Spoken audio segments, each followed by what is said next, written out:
was Noel, the angel did. Hi friends, it's me, Miss Rachel, and I am so excited for Christmas, and I hope that you are too. In the church, we call the Christmas season Advent, and all that Advent means is preparing our hearts for Jesus.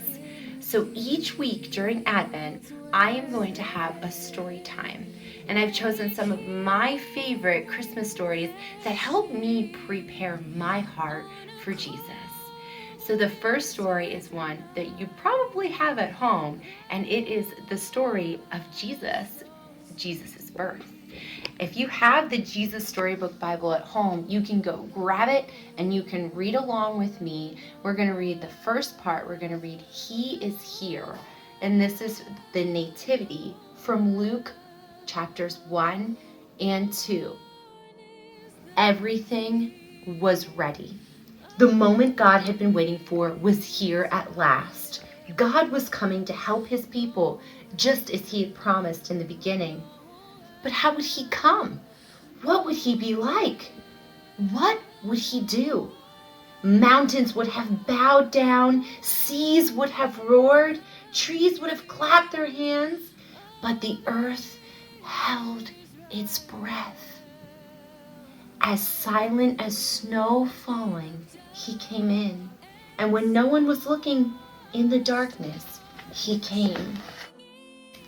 There was a young girl who was engaged to a man named Joseph.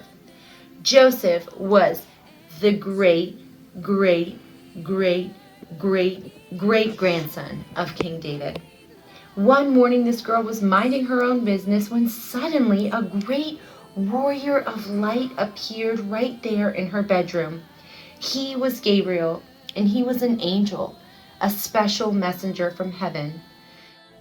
When she saw the tall, shining man standing there, Mary was frightened. "You don't need to be scared," Gabriel said. "God is very happy with you." Mary looked around to see if perhaps he was talking to someone else. "Mary," Gabriel said, and he laughed with such gladness that Mary's eyes filled with sudden tears.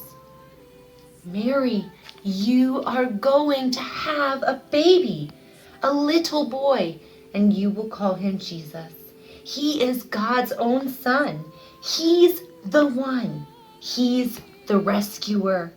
The God who flung the planets into space and kept them whirling around and around. The God who made the universe with just a word. The one who could do anything at all was making himself small and coming down as a baby. Wait, God was sending a baby to rescue the world? But it's too wonderful, Mary said, and felt her heart beating hard. How can it be true? Is anything too wonderful for God? Gabriel asked. So Mary trusted God more than what her eyes could see, and she believed. "I am God's servant," she said. "Whatever God says, I will do." Sure enough, it was just as the angel had said. 9 months later, Mary was almost ready to have her baby. Now Mary and Joseph had to take a trip to Bethlehem, the town King David was from. But when they reached the little town, they found every room was full. Every bed was taken.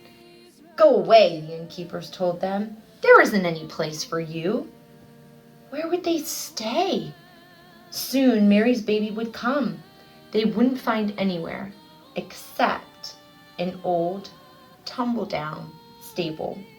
So they stayed where the cows and the donkeys and the horses stayed. And there, in the stable, amongst the chickens and the donkeys and the cows, in the quiet of the night, God gave the world his wonderful gift, The baby that would change the world was born, his baby son. Mary and Joseph wrapped him up to keep him warm. They made a soft bed of straw and used the animal's feeding trough as his cradle, and they gazed in wonder at God's great gift. Wrapped in swaddling cloths and lying in a manger, Mary and Joseph named him Jesus, Emmanuel, which means God has come to live with us, because of course he had. Now friends, I hope that you will come back next week because I'm going to choose a different story to share with you. And I'm so excited because each week I have a different story that I really, really love, that I really think helps us to grow a little bit closer to Jesus. So this week, as maybe you're putting up your Christmas tree or you're doing some other Christmas tradition that you have, I hope that you're preparing your heart and making space to learn and grow in your love of Jesus Christ. I will see you next week, friends, and have an awesome week.